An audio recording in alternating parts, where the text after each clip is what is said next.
first thing we're going to read. It's like 11 pages or so. It's not too long. We're going to read this thing called The Old Nurse's Story by Elizabeth Gaskell. Okay, let's go.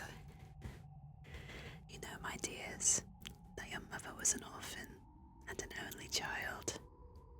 And I dare say you have heard that your grandfather was a clergyman up in Westmoreland, where I come from.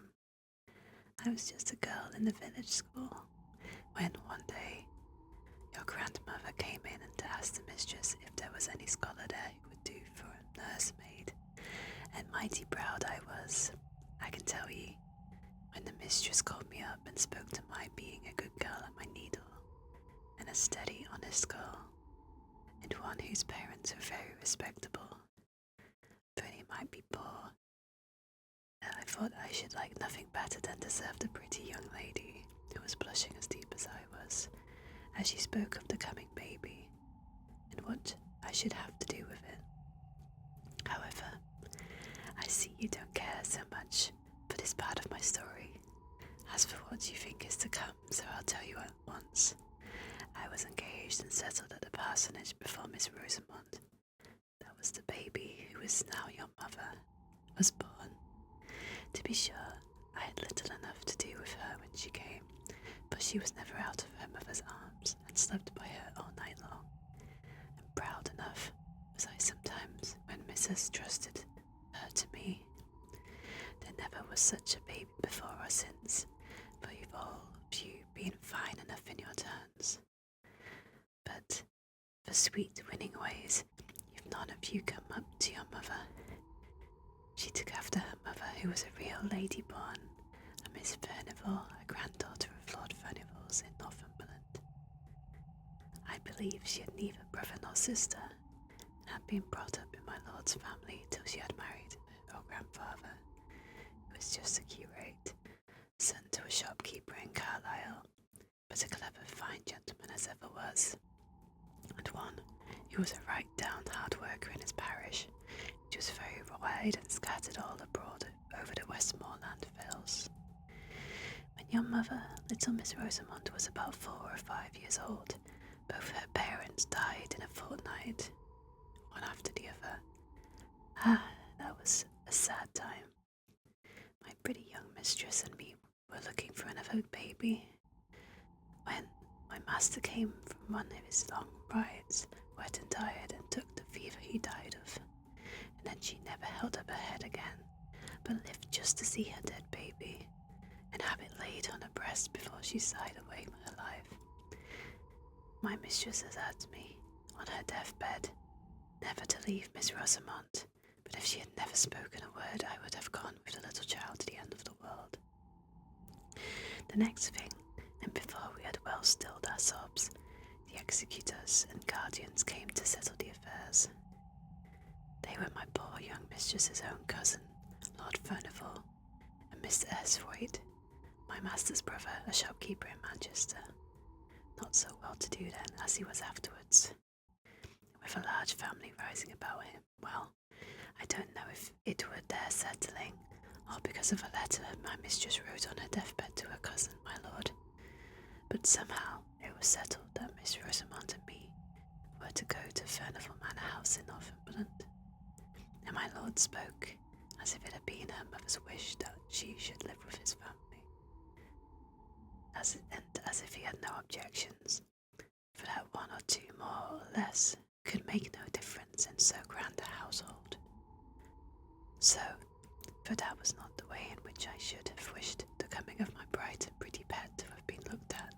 It was like a sunbeam in any family, be it never so grand. I was well pleased that all the folks in the dale should stare and admire, when they heard I was going to be a young lady's maid at my Lord Furnivall's, at Furnivall Manor. But I made a mistake in thinking we were to go and live where my lord did. It turned out that the family had left Furnivall Manor House 50 years or more. I could not hear that my poor young mistress had ever been there, though she had been brought up in the family, and I was sorry for that, for for I should have liked Miss Rosamond. You've deaf past where my had been. My lord's gentleman, from whom I asked as many questions as I durst, said that the manor house was at the foot of the Cumberland Fells, a very grand place, that an old Miss Furnival, a great aunt of my lord's, lived there, with only a few servants, but that it was a very healthy place, and my lord had thought that it would suit Miss Rosamond very well for a few years, that her being there might perhaps amuse his old aunt. I was bidden by my lord to have Miss Rosamond's things ready by a certain day. He was a stern, proud man, as they say all the Lord Furnival were, and he never spoke a word more than was necessary. Folk did say he had loved my young mistress, but that, because she knew that his father would object, she would never listen to him, and married Esfrade. But I don't know, he never married at any rate. But he never took much notice of Miss Rosamond, which I thought he might have done if he had cared for her dead mother. He sent his gentleman with us to the manor house, telling him to join him at Newcastle that same evening, so there was no great length of time for him to make us known to all the strangers before he, too, shook us off, and we were left, two lonely young things. I was not 18. Hello, what's up? We're reading some ghost stories for Christmas.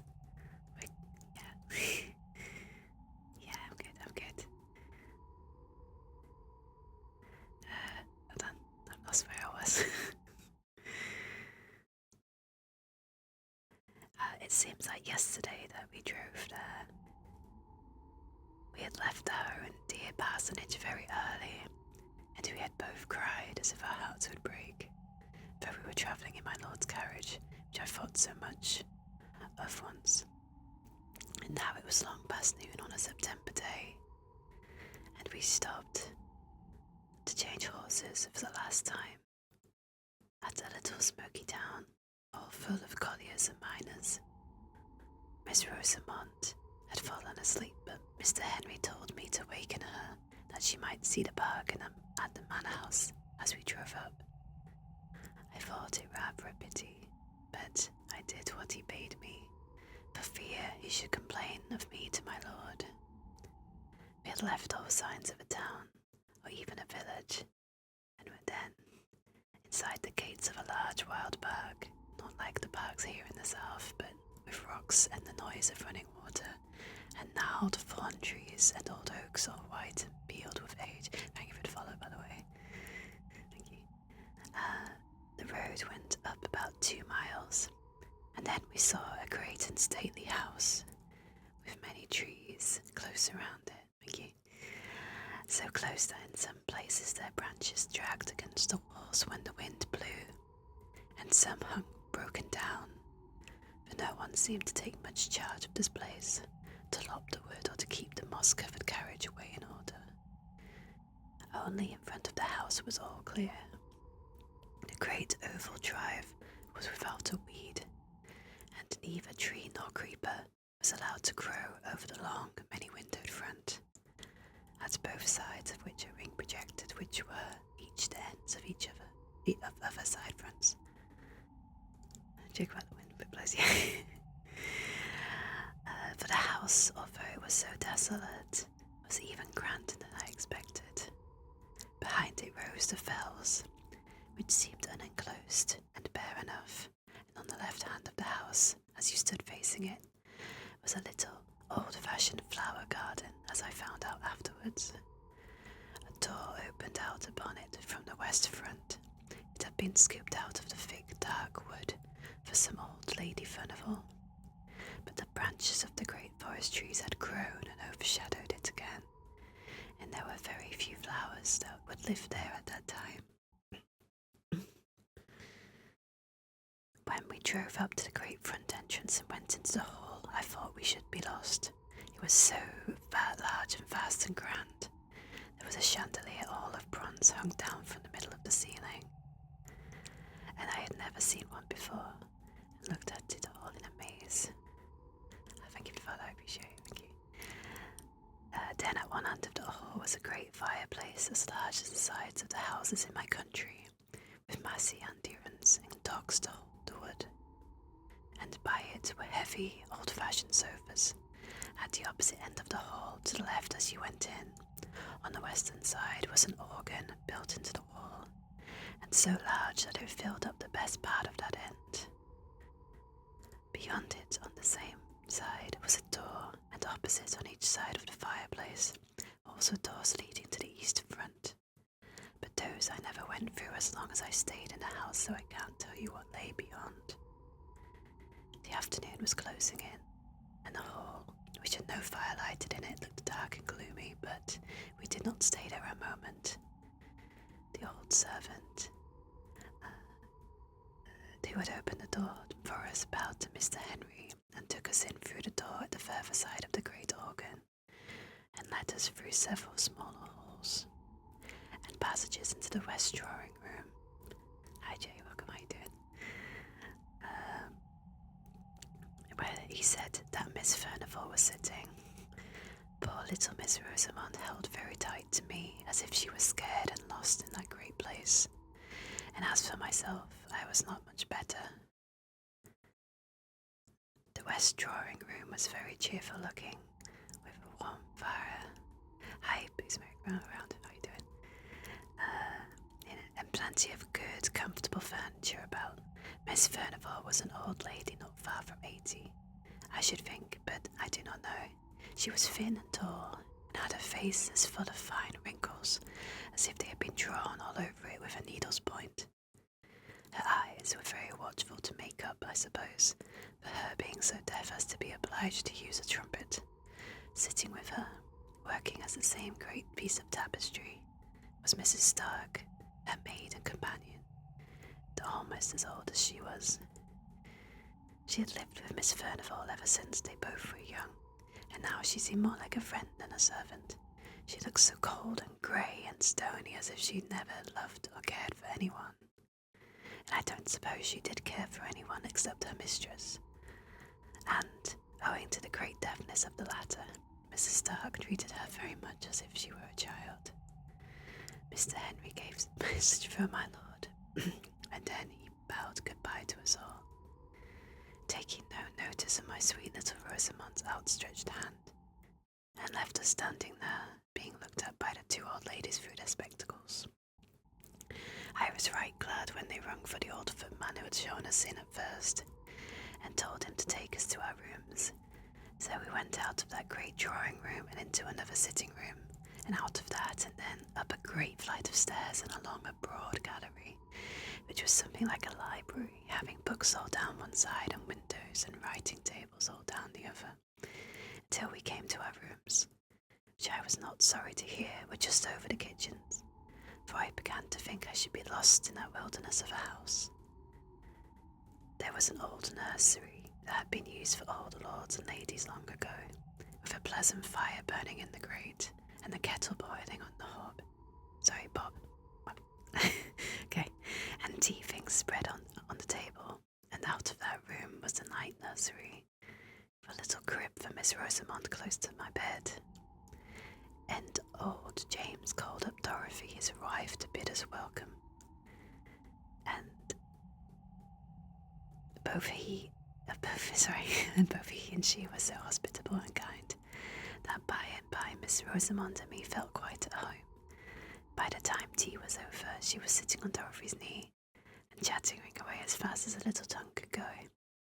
I soon found out that Dorothy was from Westmoreland, and that bound her and me together, as it were. That's quite good. And I would never wish to meet with kinder people than were old James and his wife. James had lived pretty nearly all his life in my lord's family, and thought there was no one so grand to stay. He even looked down a little on his wife, because, till he had married her, she had never lived in any but a farmer's household. But he was very fond of her, as well he might be. They had one servant under them to do all the rough work. Agnes they called her, and she and me and James and Dorothy, with Miss Furnival and Mrs. Stark, made up the family, always remembering my sweet little Rosamond, Miss Rosamond. I used to wonder what they had done before she came. They thought so much of her now. Kitchen and drawing room, it was all the same. The hard, sad Miss Furnival and the cold Mrs. Stark looked pleased when she came fluttering in like a bird, playing and pranking hither and thither with a continual murmur and pretty prattle of gladness. I am sure they were sorry many a time when she flitted away into the kitchen, but they were too proud to ask her to stay with them, and were a little surprised at her taste, though to be sure, as Mrs. Stark said, it was not to be wondered at, remembering what stock her father had come of. The great old rambling house was a famous place for little Miss Rosamond. She made expeditions all over it, with me at her heels, all except the east wing, which was never opened, and whither we never thought of going. But in the western and northern part was many a pleasant room, full of things that were curiosities to us, but it might not have been to people who had seen more. The windows were darkened by the sweeping boughs of the trees, and the ivy which had overgrown them, but in the green gloom we can manage to see old china jars and carved ivory boxes and great heavy books, and, above all, the old pictures. Once I remember my darling would have Dorothy go with us to tell us who they all were, for they were all portraits of some of my lord's family, though Dorothy could not tell us the names of everyone. We had gone through most of the rooms when we came to an old state drawing room over the hall, and there was a picture of Miss Furnival, or as she was called in those days, Miss Grace, for she was a younger sister. Such a beauty she must have been, but with such a set, proud look and such scorn looking out of her handsome eyes, with her eyebrows just a little raised, as if she wondered how anyone could have the impertinence to look at her, and her lip curled at us as we stood there gazing. She had a dress on the like of which I had never seen before, but it was all the fashion when she was young, a hat of some soft white stuff like beaver, pulled a little over her brows, and a beautiful plume of feather sweeping round it on one side, and her gown of blue satin was open in front to a quilted white stomacher. Well, to be sure, said I, when I had cased my fill. Flesh is grass, they do say, but who would have thought that Miss Furnival had been such an out-and-out beauty to see her now? Yes, said Dorothy. Folks change, sadly. But if what my master's father used to say was true, Miss Furnival, the elder sister, was handsomer than Miss Grace. Her picture is here somewhere, but if I show it you must never let on, even to James, that you have seen it. Can't the little lady hold her tongue, think you? Asked she. I was not so sure, for she was a little sweet, bold, open-spoken child, so I set her to hide herself, and then I helped Dorothy to turn a great picture that leaned with its face towards the wall, and was not hung up as the others were. To be sure, it beat Miss Grace for beauty, and I think for scornful pride too, though in that matter it might be hard to choose.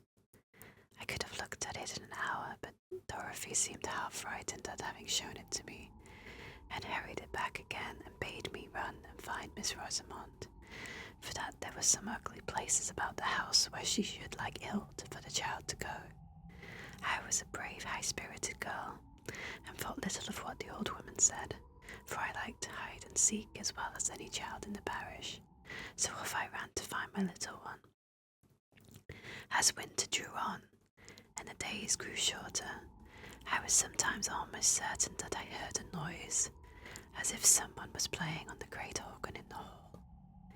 I did not hear it every evening, but certainly I did very often, usually when I was sitting with Miss Rosamond, after I had put her to bed, and keeping quite still and silent in the bedroom. Then I used to hear it booming and swelling away in the distance. The first night, when I went down to my supper, I asked Dorothy, who had been playing music. James said very shortly that I was a gowk to take the wind soughing among the trees for music. But I saw Dorothy look at him very fearfully, and Agnes, the kitchen maid, said something beneath her breath, and I went quite... Wait, hold on, sorry. went quite white. I saw they did not like my question, so I held my peace till I was with Dorothy alone, when I knew I could get a good deal out of her. So the next day I watched my time. I coaxed and asked her who it was that played the organ, for I knew that it was the organ and not the wind well enough for all I had kept silence before James. But Dorothy had had her lesson, I'll warrant, and never a word I could get from her. So then I tried Agnes, for I had always held my head rather above her, as I was even to James and Dorothy, and she was little better than their servant, so she said I must never, never tell, and if I ever told, I was never to say she had told me, but it was a very strange noise, and she had heard it many a time, most of all on winter nights, and before storms, and folks did say it was the old lord playing on the great organ in the hall. I don't know. Magic. Just as he used to do when he was alive. But who the old lord was, or why he played on stormy winter evenings in particular, she either could not or would not tell me. Well, I told you I had a brave heart, and I thought it was rather pleasant to have that grand music rolling around the house, let who would be the player, for now it rose above the great gusts of wind, and wailed and triumphed just like a living creature, and then it fell to a softness most complete, only it was always music and tunes, so it was nonsense to call it the wind. I thought at first that it might be Miss Furnivall who played, unknown to Agnes, but one day, when I was in the hall by myself, I opened the organ and peeped all about it and around it, as I had done to the organ in Crossfreight Church once before, and I saw it was all broken and destroyed inside, though it looked so brave and fine. And then, though it was noonday, my flesh began to creep a little, and I shut it up, and ran away pretty quickly to my own bright nursery, and I did not like hearing the music for some time after that, any more than James and Dorothy did. All this time, Miss Rosamond was making herself more and more beloved. The old ladies liked her to dine with them at their early dinner. James stood beside Miss Furnivall's chair, and I behind Miss Rosamond's, all in state, and after dinner she would play about in a corner of the great dining room, as still as any mouse, while Miss Furnivall slept, and I had my dinner in the kitchen. But she was glad enough to come with me in the nursery afterwards. Hi, Ezekiel, welcome, how are you doing? Thank you for the follow. For as she said, Miss Furnivall was so sad, and Mrs. Stark so dull. Hi, bye, welcome, how are you doing? We're reading this story, the old nurse's story. But she and I were merry enough, and by, I got not to care for that weird rolling music, which did one no harm, if we did not know where it came from. That winter was very cold. In the middle of October, the frosts began, and lasted many, many weeks. I remember one day at dinner, Miss Furnivall lifted up her sad, heavy eyes and said to Mrs. Stark, "I am afraid we shall have a terrible winter," in a strange kind of meaning way. But Mrs. Stark pretended not to hear, and talked very loud of something else. My little lady and I did not care for the frost, not we. As long as it was dry, we climbed up the steep brows behind the house, and went up on the fells, which were bleak and bare enough, and there we ran races in the fresh, sharp air. And once we came down by a new path that took us past the 2 old gnarled holly trees, which grew about halfway down by the east side of the house. But the days grew shorter and shorter, and the old lord, if it was he, played away more and more stormily and sadly on the great organ. One Sunday afternoon, it must have been towards the end of November, I asked Dorothy to take charge of little Missy when she came out of the drawing room after Miss Furnivall had had her nap, for it was too cold to take her with me to church, Yet I wanted to go, and Dorothy was glad enough to promise and was so fond of the child that all seemed well. And Agnes and I set off very briskly, though the sky hung heavy and black over the white earth, as if the night had never fully gone away, and the air, though still, was very biting and keen. "We shall have a fall of snow," said Agnes to me, and sure enough, even while we were in church, it came down thick, in great large flakes, so thick it almost darkened the windows. It had stopped snowing before we came out, but it lay soft, thick, and deep beneath our feet as we tramped home. Before we got to the hall, the moon rose, and I think it was lighter then. What with that moon, and what with the white dazzling snow, than it had been when we went to church between 2 and 3 o'clock. I have not told you that Miss Furnivall and Mrs. Stark never went to church. They used to read their prayers together in their quiet, gloomy way. They seemed to feel the Sunday very long, without their tapestry work to be busy at. So when I went to Dorothy in the kitchen to fetch Miss Rosamond and take her upstairs with me, I did not much wonder when the old woman told me that the ladies had kept the child with them, and that she had never come to the kitchen as I had bidden her, when she was tired of behaving pretty in the drawing room. So I took off my things and went to find her and bring her to her supper in the nursery. But when I went into the best drawing room, there sat the 2 old ladies, very still and quiet, dropping out a word now and then, but looking as if nothing so bright and merry as Miss Rosamond had ever been near them. Still, I thought she might be hiding from me. It was one of her pretty ways. Now she had persuaded them to look as if they knew nothing about her, so I went softly peeping under the sofa and behind the chair, making believe I was sadly frightened at not finding her. "What's the matter, Hester?" said Mrs. Stark sharply. I don't know if Miss Furnivall had seen me, for, as I told you, she was very deaf, and she sat quite still, idly staring into the fire with a hopeless face. "I'm only looking for my little Rosy Posy," replied I, still thinking that the child was there and near me, though I could not see her. "Miss Rosamond is not here," said Mrs. Stark. "She went away more than an hour ago to find Dorothy." And she too turned and went on looking into the fire. My heart sank at this, and I began to wish I had never left my darling. I went back to Dorothy and told her James was gone out for the day, but she and me and Agnes took lights and went up into the nursery first, and then we roamed over the great large house, calling and entreating Miss Rosamond to come out of her hiding place and not frighten us to death in that way. But there was no answer, no sound. "Oh," said I at last, "can she have got into the east wing and hidden there?" But Dorothy said it was not possible, for that she herself had never been in there, that the doors were always locked, and my Lord Steward had the keys, she believed.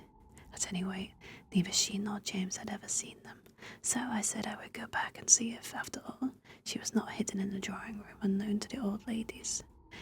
And if I found out there, I said I would whip her well for the fright she had given me, but I never meant to do it. Well, I went back to the west drawing room and I told Mrs. Stark we could not find her anywhere and asked for leave to look all about the furniture there, for I thought now that she might have fallen asleep in some warm hidden corner, but no, we looked. Miss Furnivall got up and looked, trembling all over, and she was nowhere there. Then we set off again, everyone in the house, and looked in all the places we had searched before, but we could not find her. Miss Furnivall shivered and shook so much that Mrs. Stark took her back into the warm drawing room, but not before they had made me promise to bring her to them when she was found. Well a day, I began to think she never would be found.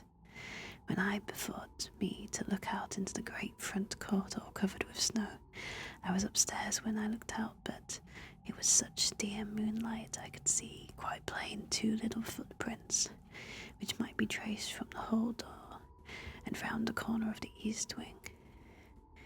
I don't know how I got down, but I tugged open the great stiff hall door, and throwing the skirt of my gown overhead for a cloak, I ran out. I turned the east corner, and there a black shadow fell on the snow.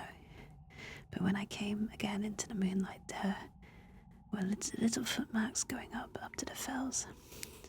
It was bitter cold, so cold that the air almost took the skin off my face as I ran, but I ran on, crying to think how my poor little darling must be perished and frightened. I was within sight of the holly trees when I saw a shepherd coming down the hill, bearing something in his arms wrapped in his mouth.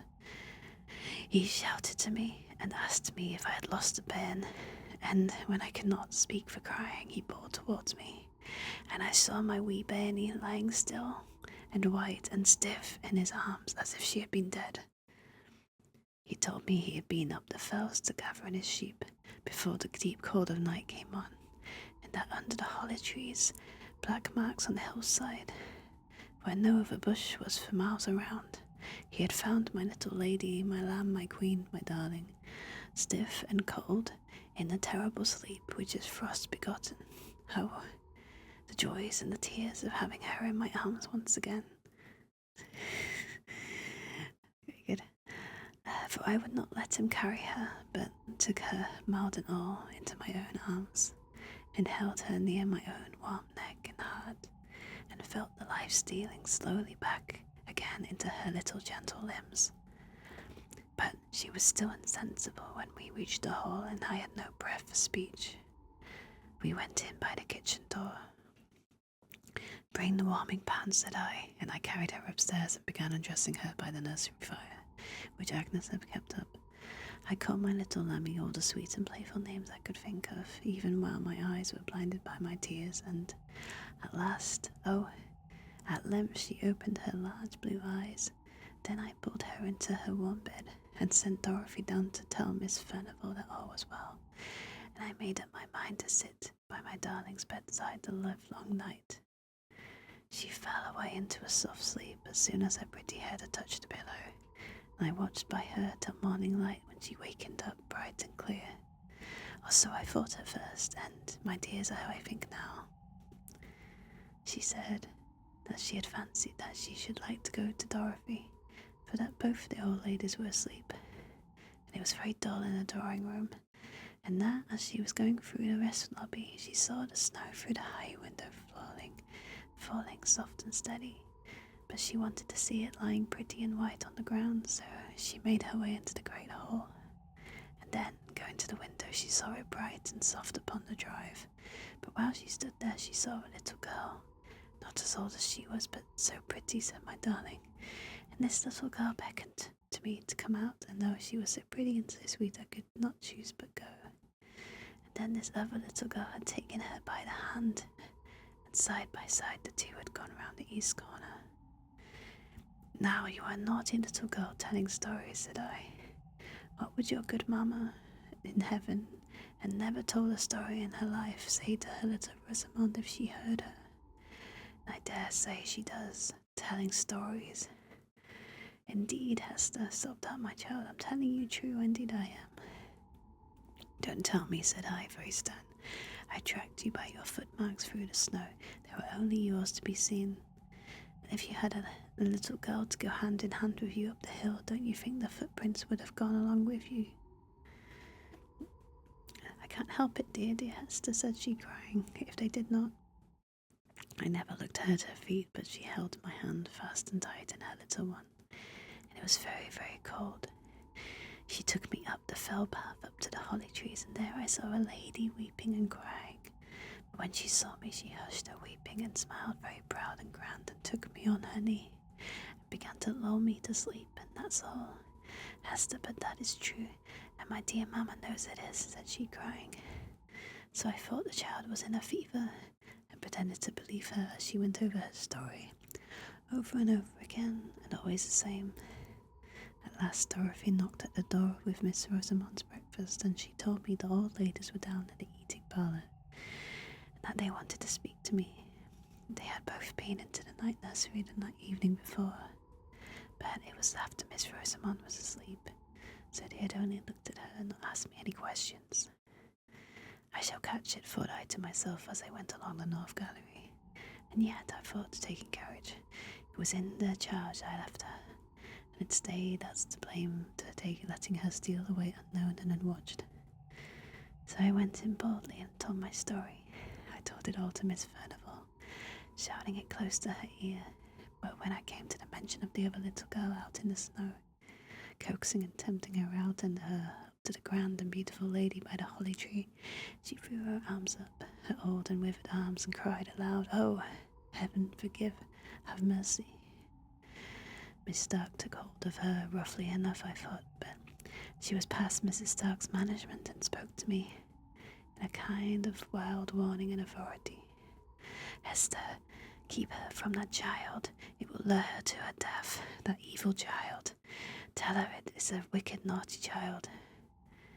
Then Mrs. Stark hurried me out of the room, where indeed I was glad enough to go, but Miss Furnival kept shrieking out, "Oh, have mercy. Wilt thou never forgive? It is many a long year ago." I was very uneasy in my mind after that. I durst never leave Miss Rosamond night or day, for fear lest she might slip off again after some fancy or other, and all the more because I thought I could make out that Miss Furnival was crazy from their old ways about her, and I was afraid lest something of the same kind, which might be in the family, hung over my darling.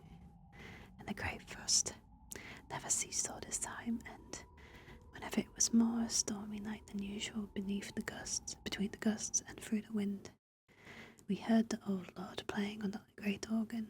But, old lord or not, wherever Miss Rosamond went, there I followed, for my love for her pretty helpless orphan was stronger than my fear for the grand and terrible sound. Besides, it rested with me to keep her cheerful and merry, as beseemed her age. So we played together, and wandered together here and there and everywhere, for I never dared to lose sight of her again in that large and rambling house. And so it happened one afternoon, not long before Christmas Day, we were playing together on the billiard table in the great hall. Not that we knew the right way of playing, but she liked to roll the smooth ivory balls with her pretty hands, and I liked to do whatever she did. And by, without her noticing it, grew dusk indoors. But it was still light in the open air, and I was thinking of taking her back into the nursery when, all of a sudden, she cried out, "Look, Hester, look! There is my poor little girl out in the snow." I turned towards the long, narrow windows, and there, sure enough, I saw a little girl less than my Miss Rosamond, dressed all unfit to be out of doors such a bitter night, crying and beating against the window panes as if she wanted to be let in. Very good. Oh. She seemed to sob and wail till Miss Rosamond could bear it no longer, and was flying to the door to open it when, all of a sudden and close upon us, the great organ pealed out so loud and thundering it fairly made me tremble, and all the more when I remembered me that, even in the stillness of that dead cold weather, I had heard no sound of little battering hands upon the window glass, although the phantom child had seemed to put forth for all its force, and although I had seen it wail and cry, no faintest touch of sound had fallen upon my ears. Whether I remembered all this at this very moment, I do not know. The great organ sound had so stunned me into terror, but this I know, I caught up Miss Rosamond before she got the hall door opened, and clutched her, and carried her away, kicking and screaming, into the large bright kitchen, where Dorothy and Agnes were busy with their mince pies. "What is the matter with my sweet one?" cried Dorothy as I bore in Miss Rosamond, who was sobbing as if her heart would break. "She won't let me open a door for my little girl to come in, and she'll die if she is out in the fells at night. Cruel, naughty Hester," she said, slapping me, but she might have struck harder, for I had seen a look of ghastly terror on Dorothy's face, which made my very blood run cold. "Shut the back kitchen door fast and bolt it well," said she to Agnes. She said no more. She gave me raisins and almonds to quiet Miss Rosamond, but she sobbed about the little girl in the snow, and would not touch any of the good things. I was thankful when she cried herself to sleep in bed. Then I stole down to the kitchen and told Dorothy I had made up my mind I would carry my darling back to my father's house in Applethwaite, where, if we lived humbly, we lived at peace. I said I had been frightened enough with the old Lord's organ playing, but now I had seen for myself this little moaning child, all decked out as no child in the neighbourhood could be, beating and battering to get in, yet always without any sound or noise, with the dark wound on his right shoulder, and that Miss Rosamond had known it again for the phantom that had nearly lured her to her death, which Dorothy knew was true. I could stand it no longer. I saw Dorothy change colour once or twice. When I had done, she told me she did not think I would take Miss Rosamond with me, for that she was my lord's ward, and I had no right over her.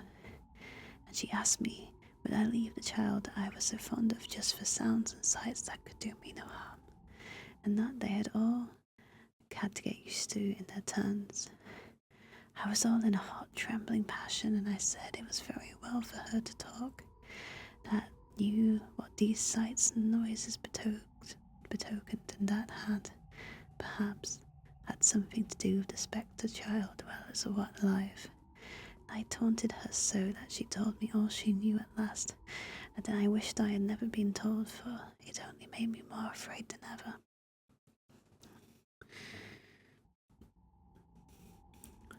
She said she had heard the tale from old neighbours that were alive when she first married, when folks used to come to the hall sometimes, before it had got such a bad name on the countryside.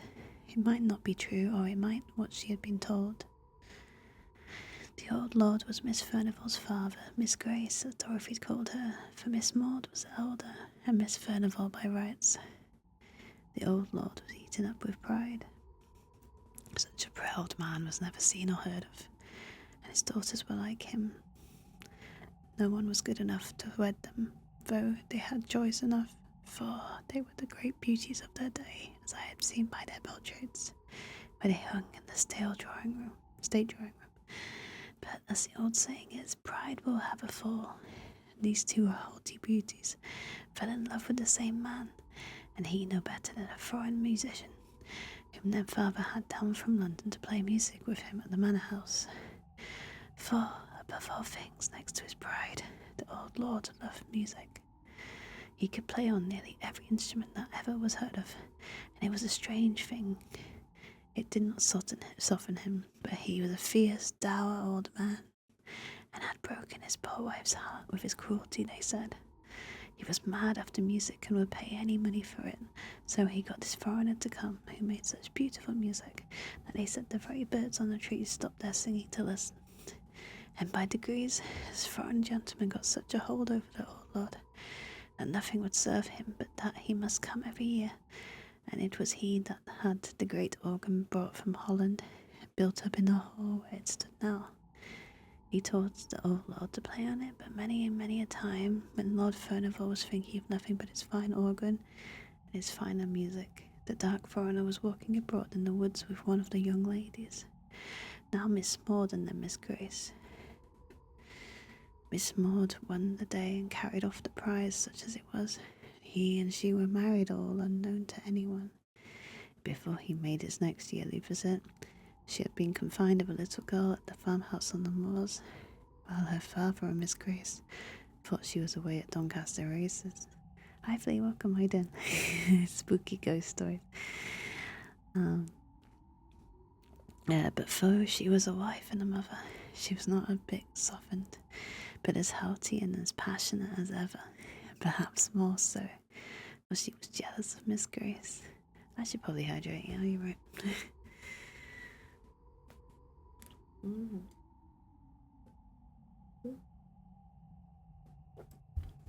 I hope the audios are okay. Everything's set out very well. Okay.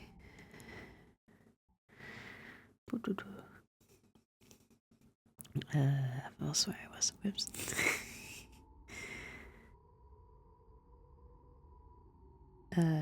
Perhaps more for she was jealous of Miss Grace, to whom her foreign husband paid a deal of court by way of blinding her, as he told his wife.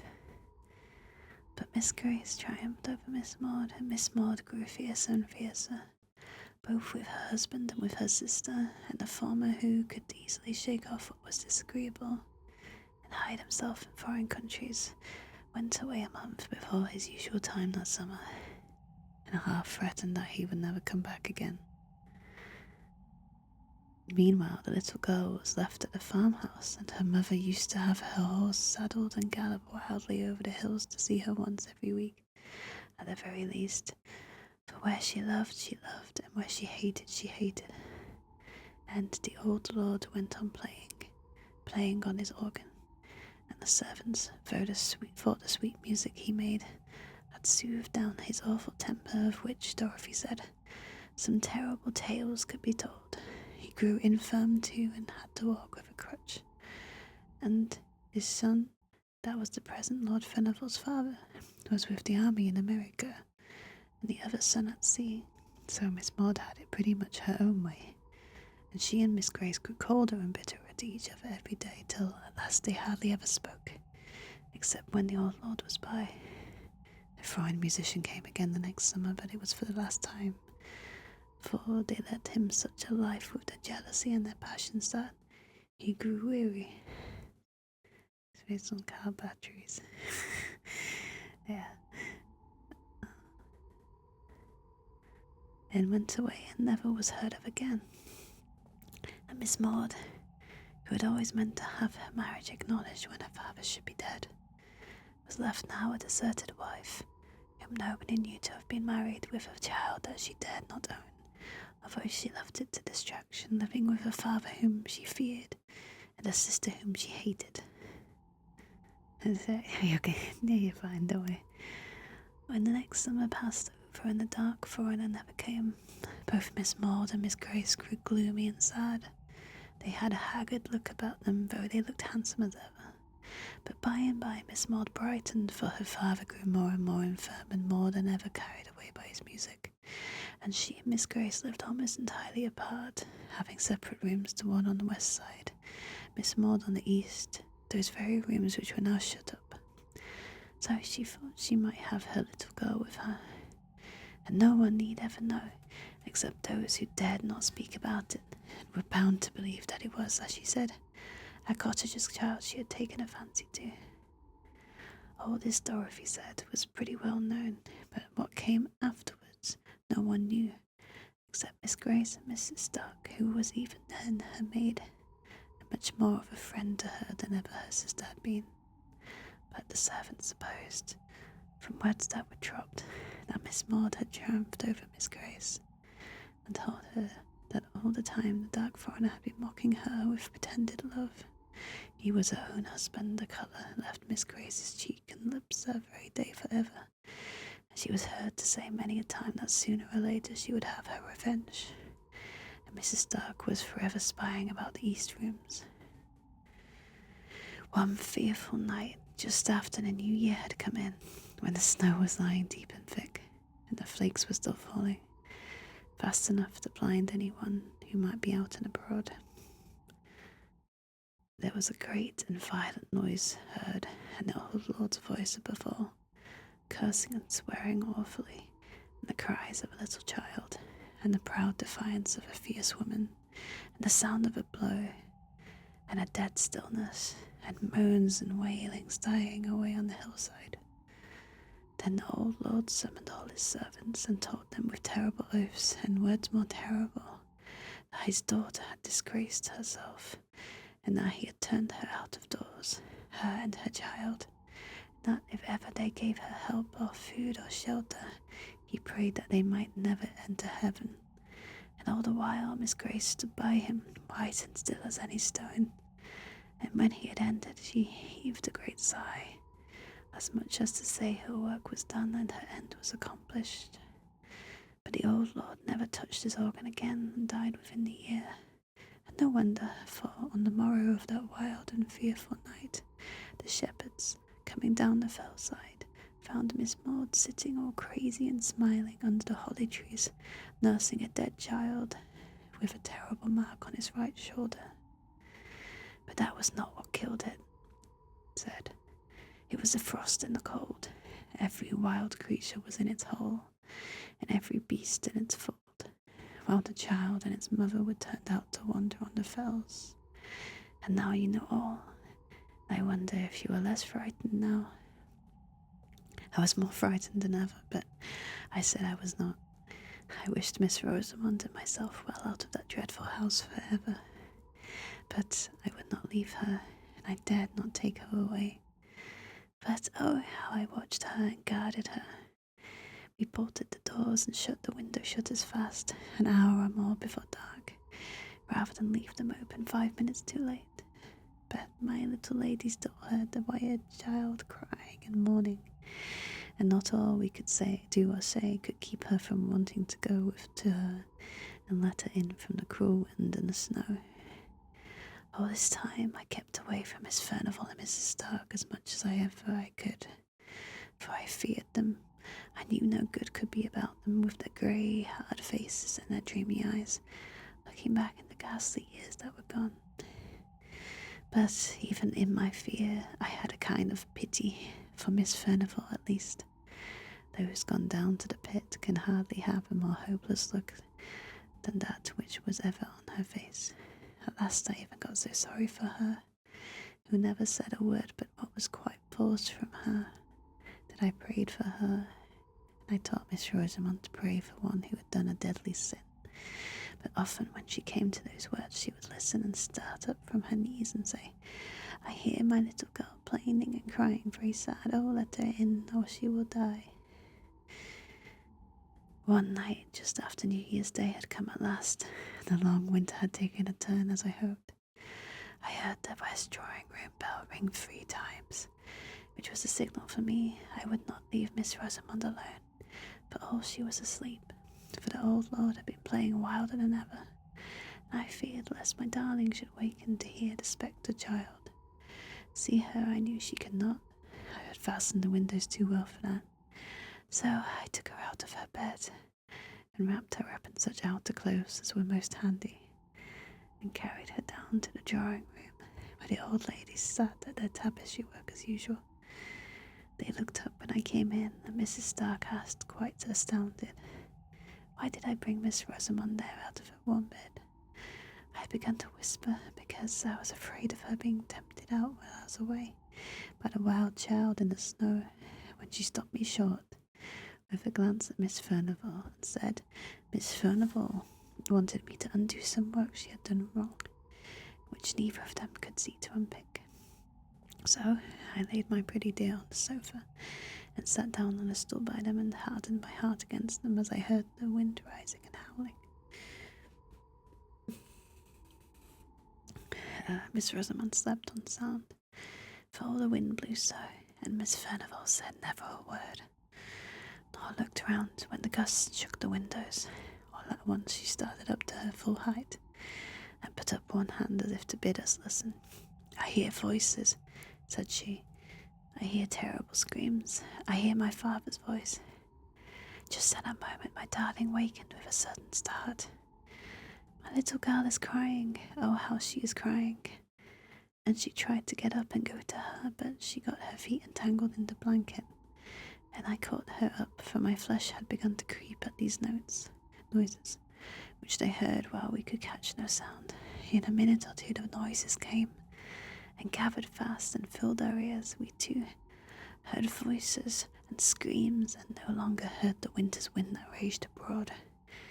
Mrs. Stark looked at me and I at her, but we dared not speak.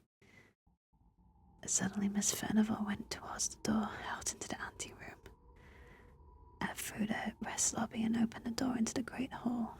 Mrs. Stark followed, and I durst not be left, for my heart almost stopped beating for fear. I wrapped my darling tight in my arms and went out with them. In the hall the screams were louder than ever. They sounded to come from the east wing, nearer and nearer, close on the other side of the locked-up doors, close behind them. Then I noticed that the great bronze chandeliers seemed all alight, though the hall was dim, and that a fire was blazing in the vast hearth-place, though it gave no heat, and I shuddered up with terror, and folded my darling closer to me. But as I did so, the east door shook, and she, certainly struggling to get free from me, cried, "Hester, I must go. My little girl is there. I hear her. She is coming. Hester, I must go." I held her tight with all my strength with a set will. I held her. If I had died, my hands would have grasped her still. I was so resolved in my mind. Miss Furnivall stood listening and paid no regard to my darling, who had got down to the ground, and whom I, upon my knees now, was holding with both my arms clasped around her neck, she still striving and crying to get free. All at once the east door gave way with a thundering crash, as if torn open in a violent passion, and there came into that broad and mysterious light the figure of a tall old man, with grey hair and gleaming eyes. He drove before him, with many a relentless gesture of abhorrence, a stern and beautiful woman, with a little child clinging to her dress. "Oh, Hester, Hester," cried Miss Rosamond, "it's the lady below the holly trees. My little girl is with her. Hester, Hester, let me go to her. They are drawing me to them. I feel them, I must go." Again, she was almost convulsed by her efforts to get away, but I held her tighter and tighter till I feared I should do her a hurt. But rather than let her go towards those terrible phantoms, they passed along towards the great hall door, where the winds howled and ravened for their prey. But before they reached that, the lady turned, and I could see that she defied the old man with a fierce and proud defiance. But then she quailed, and then she threw her arms wildly and piteously to save her little child, from a blow from his uplifted crutch. And Miss Rosamond was torn as by a power stronger than mine, and writhed in my arms, and sobbed, for by this time the poor darling was growing faint. "They want me to go with them onto the fells. They are drawing me to them. Oh, my little girl. I would come, but cruel, wicked Hester holds me very tight." But when she saw the uplifted crutch, she swooned away, and I thanked God for it.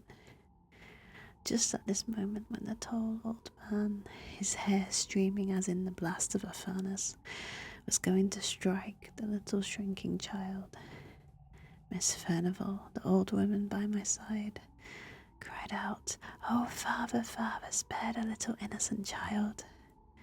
But just then we all saw another phantom shape itself, and grow clear out of the blue and misty light that filled the hall. We had not seen her till now, for it was another lady who stood by the old man, with a look of relentless hate and triumphant scorn. That figure was very beautiful to look upon, with a soft white hat drawn down over the proud brows, and a red and curling lip. It was dressed in an open robe of blue satin. I had seen that figure before. It was the likeness of Miss Furnivall in her youth, and the terrible phantoms moved on, regardless of old Miss Furnivall's wild entreaty, and the uplifted crutch fell on the right shoulder of the little child, and the younger sister looked on, stony and deadly serene. But at that moment the dim lights and the fire that gave no heat went out of themselves, and Miss Furnivall lay at her feet, stricken down by the palsy, death-stricken. Yes, she was carried to her bed that night, never to rise again. She lay with her face to the wall, muttering low, but muttering always, "Alas, alas, what is done in youth can never be undone in age. What is done in youth can never be undone in age." The end. Yeah. Oh, that was kind of creepy. That was pretty creepy. Yo, what if you just tuned in? If you didn't catch the start of that. Thank you. That was a good one. I need to actually choose another one. That's the only one I found. Well done. Yeah, I'm going to take a quick break actually. Give me a second.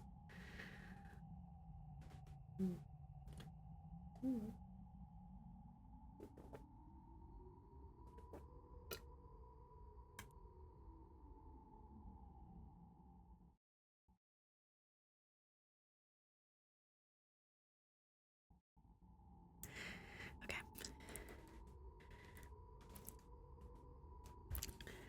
I'm going to find something that's like a similar length, maybe.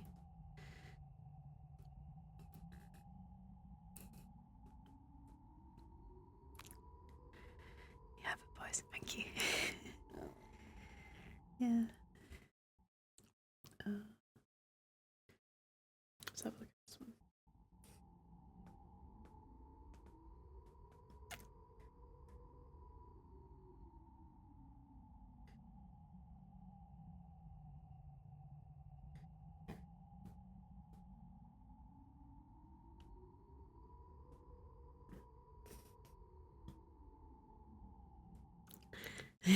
Everyone. Yeah, it's technically true. Yes, I do have a voice. Okay,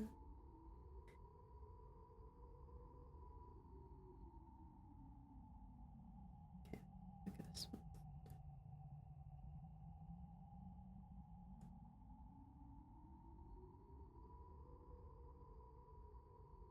Okay, I got another one. I can actually read. Give me a sec. The second one.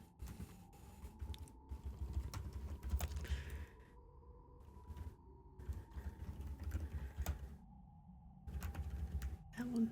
I'm gonna try this one. This one's it's like the same length or so.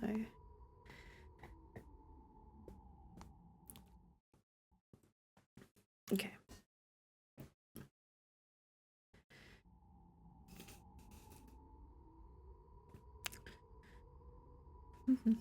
Okay, a kit bag by Hogan and Blackwood.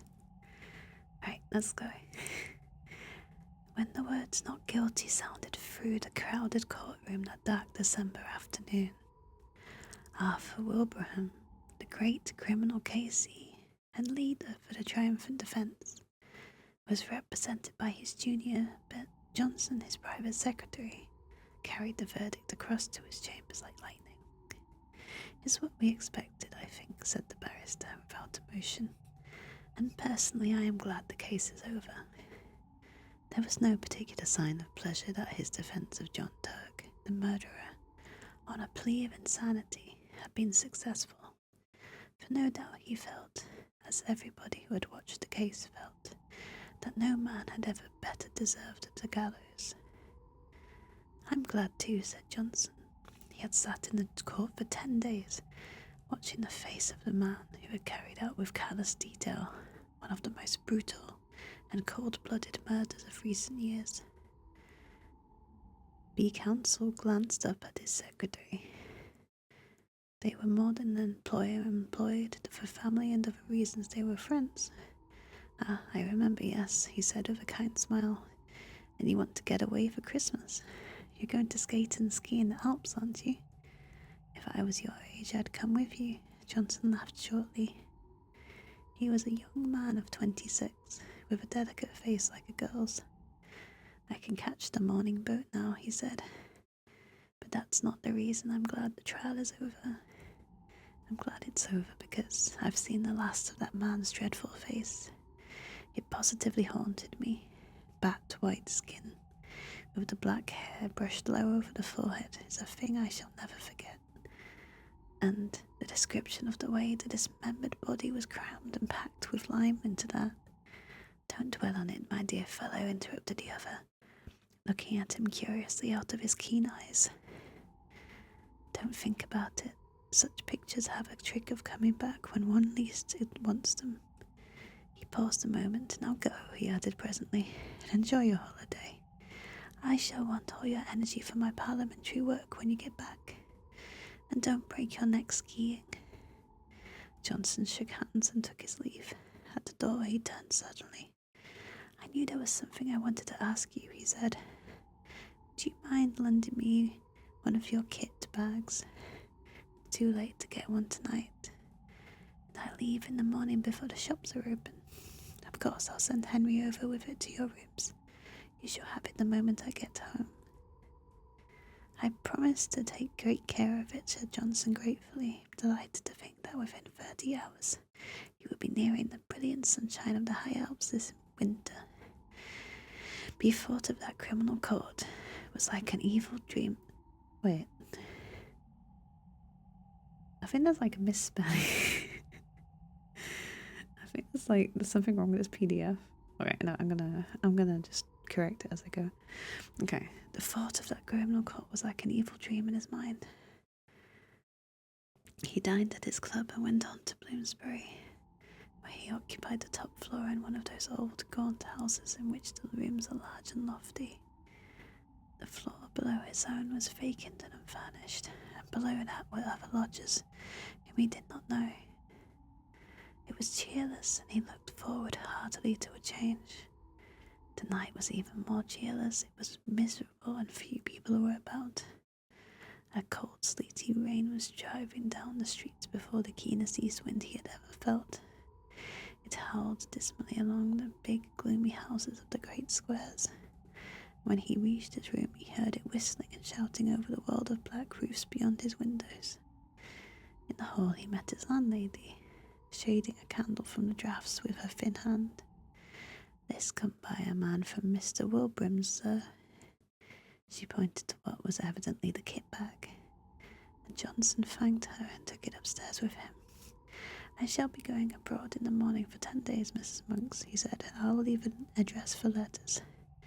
"And I hope you will have a Merry Christmas, sir," she said, in a raucous, wheezy voice that suggested spirits. "And better weather than this."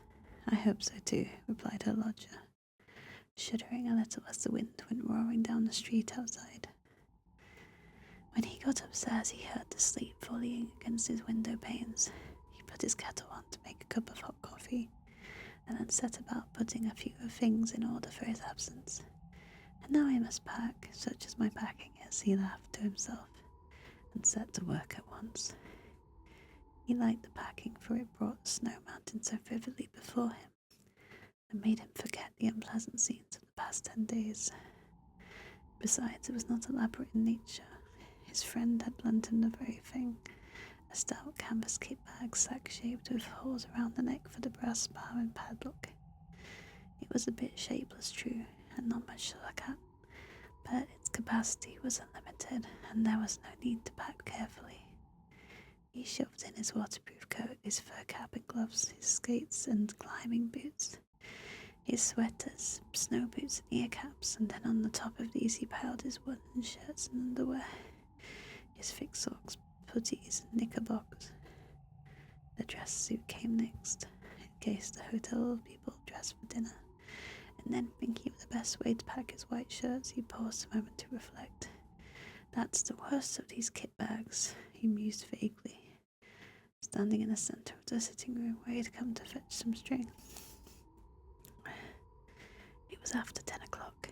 A furious gust of wind rattled the windows, as though to hurry him up, and he thought with pity of the poor Londoners whose Christmas would be spent in such a climate, as he was skimming over snowy slopes in bright sunshine and dancing in the evening with rosy-cheeked girls. That reminded him he must put in his dancing pumps and evening socks. He crossed over from his sitting room to the cupboard on the landing where he kept his linen, and as he did so, he heard someone coming softly up the stairs.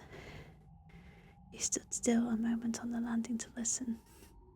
It was Mrs. Monk's step, he thought. She must be coming up with the last post. But then the steps ceased suddenly, and he heard no more. They were at least 2 flights down, and he came to the conclusion they were too heavy to be those of his fabulous landlady. No doubt they belonged to a late lodger who had mistaken his floor. He went into his bedroom and packed his pumps and dress shirts as best he could. The kit bag by this time was 2/3 full, and stood upright on its own base like a sack of flour. For the first time he noticed that it was old and dirty, the canvas faded and worn, and that it had obviously been subjected to rather rough treatment.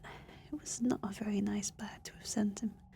Certainly not a new one, or one that his chief valued. He gave the matter a passing thought then, went on with his packing.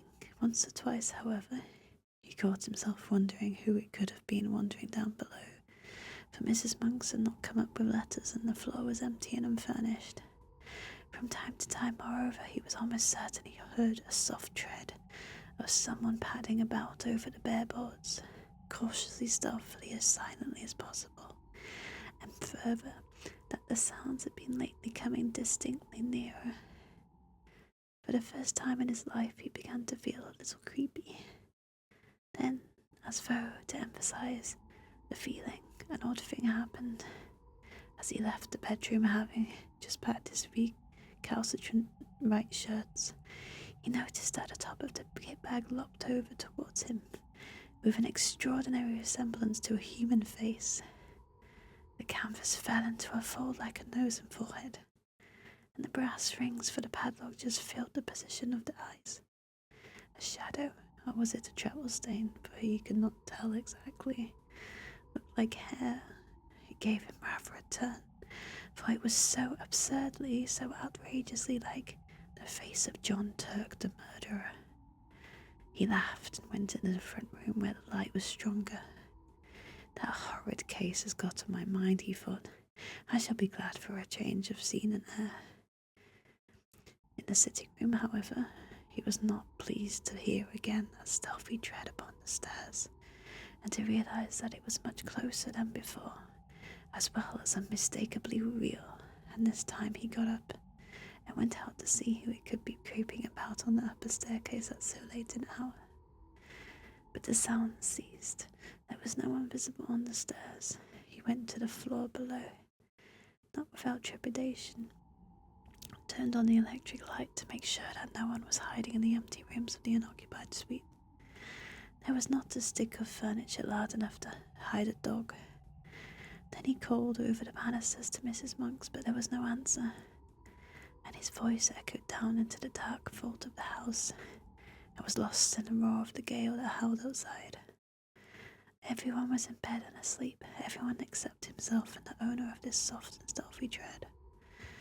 My absurd imagination, I suppose, he thought. It must have been the wind after all, although it seems so very real and close, I thought.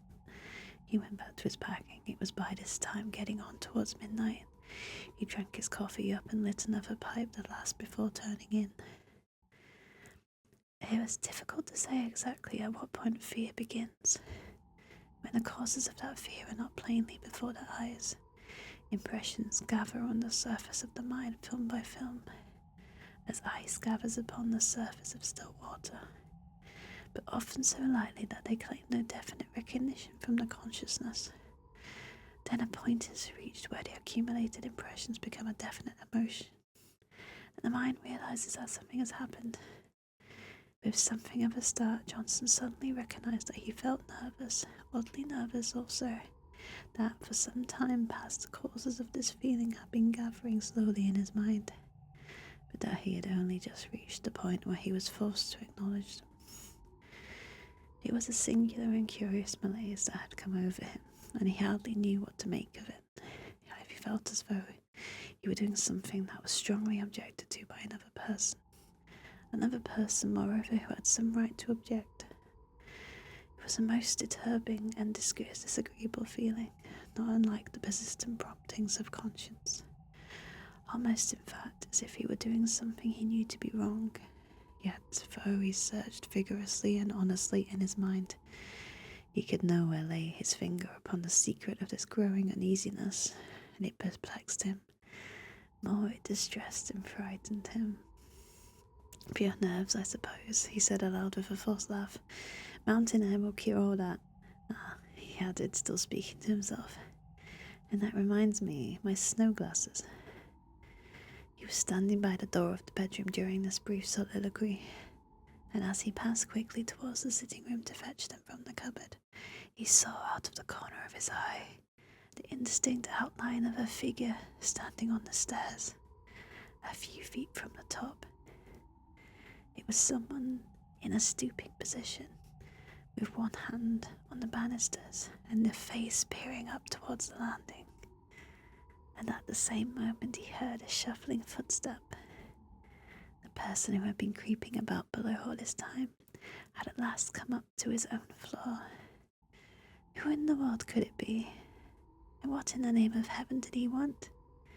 Johnson caught his breath sharply and stood stock still. Then after a few seconds' hesitation he found his courage and turned to investigate. The stairs, he saw to his utter amazement, were empty. There was no one.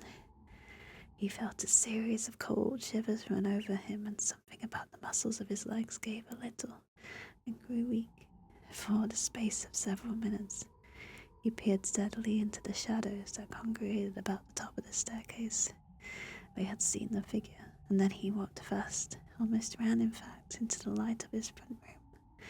But hardly had he passed into the doorway when he heard someone come up the stairs behind him with a quick bound and go swiftly into his bedroom. It was heavy, but at the same time a stealthy footstep, the tread of somebody who did not wish to be seen. And it was at this precise moment that the nervousness he had hitherto experienced leaped the boundary line and entered the state of fear, almost of acute unreasoning fear. Thank you for the follow, by the way, hi. Before it turned into terror, there was further boundary to cross. Beyond that again lay the region of pure horror. Johnson's position was an unenviable one. By Jove, that was someone on the stairs. Then he muttered, his flesh crawling all over, and whoever it was has now gone into my bedroom. His delicate pale face turned absolutely white, and for some minutes he hardly knew what to think or do. Then he realized intuitively that delay only set a premium upon fear, and he crossed the landing boldly and went straight into the other room where, a few seconds before, the steps had disappeared. "Who's there? Is that you, Mrs. Monks?" he called out loud as he went, and heard the first half of his words echo down the empty stairs, while the second half fell dead against the curtains in a room that apparently held no other human figure than his own. "Who's there?" he called again, in a voice unnecessarily loud and that only just held firm. "What do you want here?"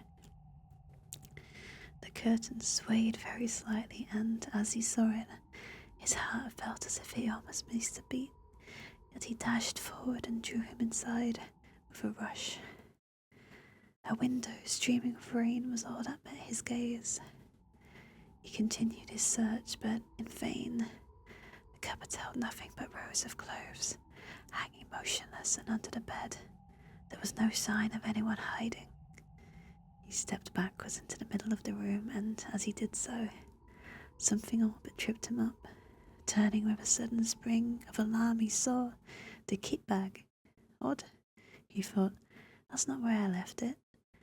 A few moments before, it had surely been on his right, between the bed and the bath. He did not remember having moved it. It was very curious. What in the world was the matter with everything? Were all his senses gone queer? A terrific gust of wind tore at the windows, dashing the sleet against the glass with the force of small gunshot, and then fled away howling dismally over the waste of Bloomsbury roofs. A sudden vision of the Channel next day rose in his mind and recalled him sharply to realities. "There's no one here at any rate, that's quite clear," he exclaimed aloud. Yet at the time he uttered them he knew perfectly well that his words were not true, that he did not believe them himself. He felt exactly as though someone was hiding close about him, watching all his movements, trying to hinder his packing in some way. "And two of my senses," he added, keeping up the pretense, "have played me the most absurd tricks. The steps I heard and the figure I saw were both entirely imaginary." He went back to the front room, poked the fire into a blaze, and sat down before it to think. What impressed him more than anything else was the fact that the kit bag was no longer where he had left it. It had been dragged nearer to the door. What happened afterwards? That night happened, of course, to a man already excited by fear. and was perceived by a man that had not the full and proper control, therefore, of the senses. Outwardly, Johnson remained calm and master of himself to the end, pretending to the very last that everything he witnessed had a natural explanation, was merely delusions of his tired nerves. But inwardly, in his very heart, he knew all along that someone had been hiding downstairs in the empty suite when he came in, that this person had watched his opportunity and then stealthily made his way up to the bedroom, and that all he saw and heard afterwards, from the moving of the kit bag to the other things this story has to tell, were caused directly by the presence of this invisible person. And it was here, just when he most desired to keep his mind and thoughts controlled, that the vivid pictures received day after day upon the mental plates exposed in the courtroom of the Old Bailey came strongly to light and developed themselves in the dark room of his inner vision. Unpleasant, haunting memories have a way of coming to life again just when the mind least desires them, in the silent watches of the night, on sleepless pillows, during the lonely hours spent by sick and dying beds. And so now, in the same way, Johnson saw nothing but the dreadful face of John Turk, the murderer, lowering at him from every corner of his mental field of vision. The white skin, the evil eyes, and the fringe of black hair low over the forehead.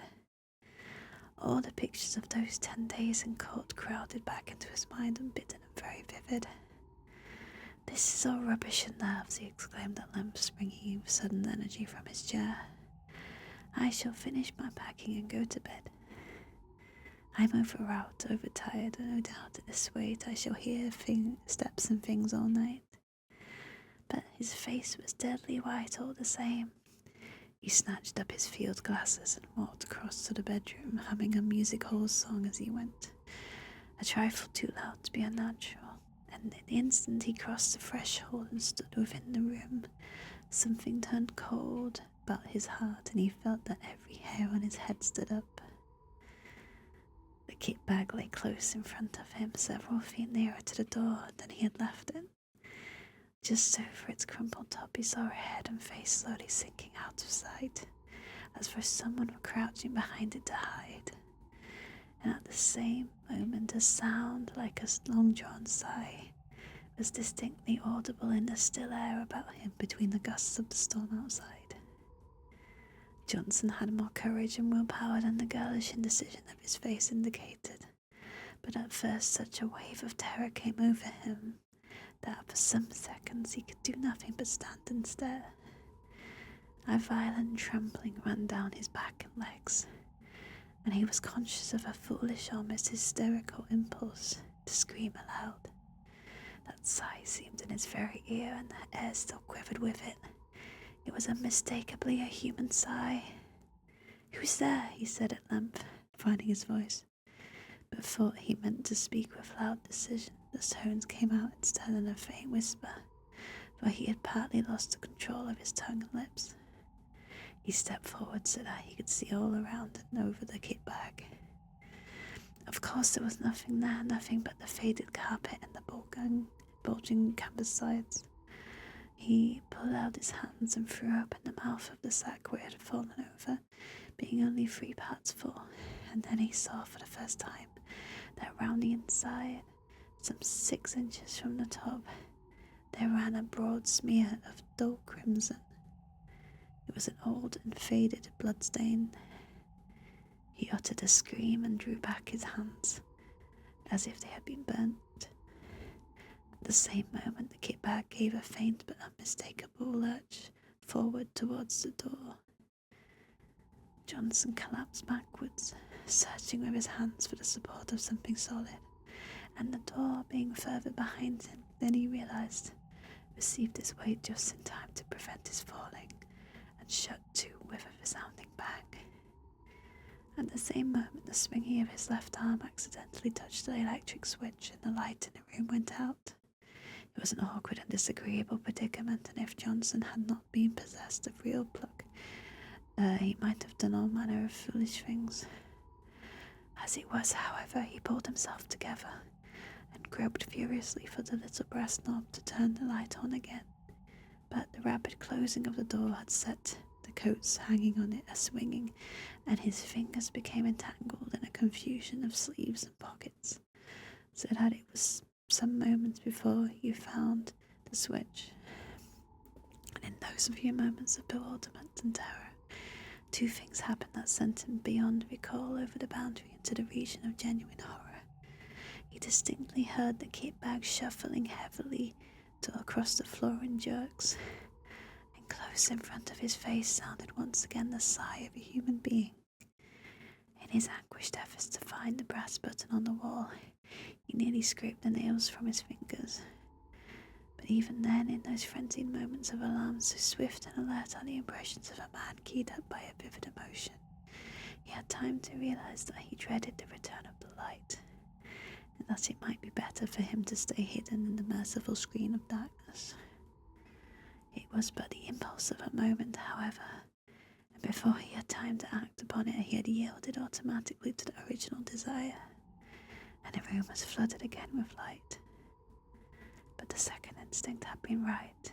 It would have been better for him to have stayed in the shelter of the kind darkness, for there, close before him, bending over the half-packed kit bag, clear as life in the merciless glare of the electric light, stood the figure of John Turk, the murderer. Not 3 feet from him the man stood, the fringe of black hair marked plainly against the pallor of the forehead, the whole horrible presentment of the scoundrel, as vivid as he had seen him day after day in the Old Bailey, when he stood there in the dock, cynical and callous, under the very shadows of the gallows. In a flash, Johnson realised what it all meant. The dirty and much-used bag, the smear of crimson within the top, the dreadful stretched condition of the bulging sides. He remembered how the victim's body had been stuffed into a canvas bag for burial, the ghastly dismembered fragments forced with lime into this very bag, and the bag itself produced as evidence. It all came back to him as clear as day. Very softly and stealthily his hand groped behind him for the handle of the door, but before he could actually turn it, the very thing that he most of all dreaded came about, and John Turk lifted his devil's face and looked at him. At the same moment that heavy sigh passed through the air of the room, formulated somehow into words. "It's my bag, and I want it." Johnson just remembered clawing the door open and then falling in a heap upon the floor of the landing as he tried frantically to make his way into the front room. He remained unconscious for a long time, and it was still dark when he opened his eyes and realised that he was lying stiff and bruised on the cold boards. Then the memory of what he had seen rushed back into his mind, and he promptly fainted again. When he woke the second time, the wintry dawn was just beginning to peep in at the windows, painting the stairs a cheerless, dismal grey, and he managed to crawl into the front room and cover himself with an overcoat in the armchair, where at length he fell asleep. A great clamour woke him. He recognised Mrs. Monk's voice, loud and voluble. "What? You ain't been to bed, sir? Are you ill? Or has anything happened? And there's an urgent gentleman to see you, though it ain't 7 o'clock yet, and—" "Who is it?" he stammered. "I'm all right, thanks. Fell asleep in my chair, I suppose." "Someone from Mr. Wilbraham's, and he says he ought to see you quick before you go abroad, and I told him. Show him up, please, at once," said Johnson, whose head was whirling and his mind was still full of dreadful visions. Mr. Wilbraham's man came in with many apologies and explained briefly and quickly that an absurd mistake had been made, and that the wrong kit bag had been sent over the night before. Henry somehow got hold of the one that came over from the courtroom, and Mr. Wilbraham only discovered it when he saw his own lying in his room, and asked why it had not gone to you, the man said. "Oh," said Johnson stupidly. "And he must have brought you the one from the murder case instead, sir, I'm afraid," the man continued without the ghost of an expression on his face. "The one John Turk packed the dead body in. Mr. Wilbraham's awful upset about it, sir. and told me to come over first thing in the morning with the right one. As you were leaving by the boat, he pointed to a clean-looking kit bag on the floor which he had just bought, and I was to bring the other one back, sir, he added casually. For some minutes Johnson could not find his voice. At last he pointed in the direction of his bedroom. Perhaps you would kindly unpack it for me. Just empty the things out on the floor. The man disappeared into the other room and was gone for 5 minutes. Johnson heard the shifting to and fro of the bag and the rattle of the skates and boots being unpacked. Thank you, sir, the man said, returning with the bag folded over his arm. And can I do anything more to help you, sir? What is it? Asked Johnson, seeing that he still had something he wished to say. The man shuffled and looked mysterious. Beg pardon, sir, but knowing your interest in the Turk case, I thought you'd maybe like to know what's happened. Yes. John Turk killed himself last night with poison immediately on getting his release. He left a note for Mr. Wilbraham saying, as he'd be much obliged if they'd have been put away, same as the woman he murdered in the old kit bag. Ooh. What time did he do it? Said Johnson. 10 o'clock last night, sir, the warden says.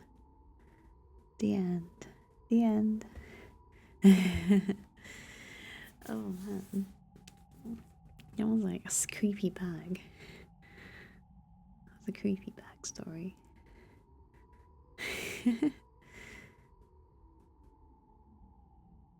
When they were talking about the bag having a face, all I could think about was that, has anyone played Psychonauts?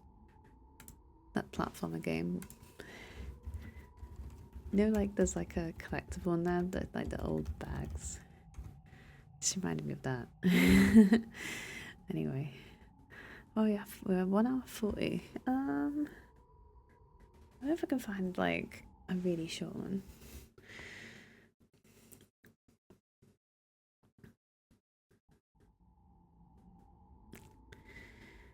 Let's see.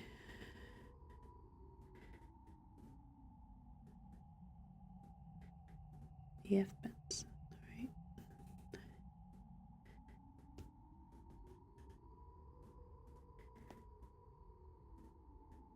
Yeah, it's pretty creepy, that one. Oh, thank you to follow, thank you.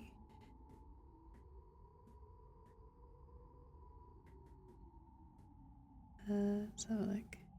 How long is this?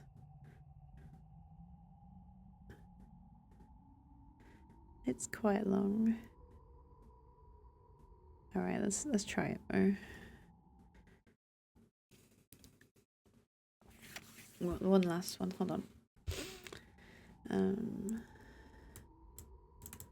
One last one and I'll probably leave it.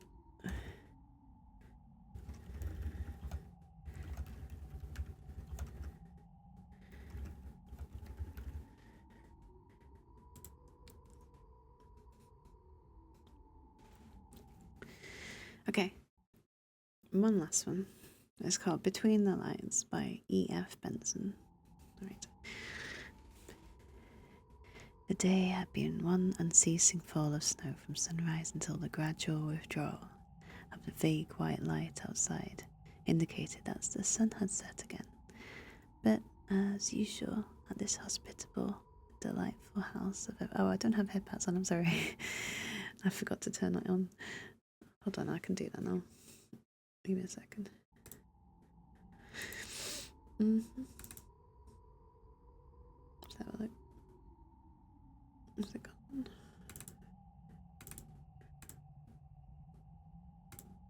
Oops, sorry. My bad. Oh, how did that happen? Sorry about that. There you go.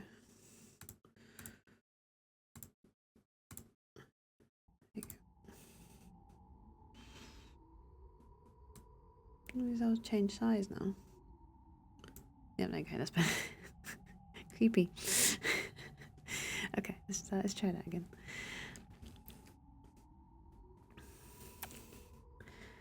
But as usual at this hospitable and delightful house of Everard Chandler, where I often spent Christmas, I was spending it now, there had been no lack of entertainment, and the hours had passed with a rapidity that had surprised us.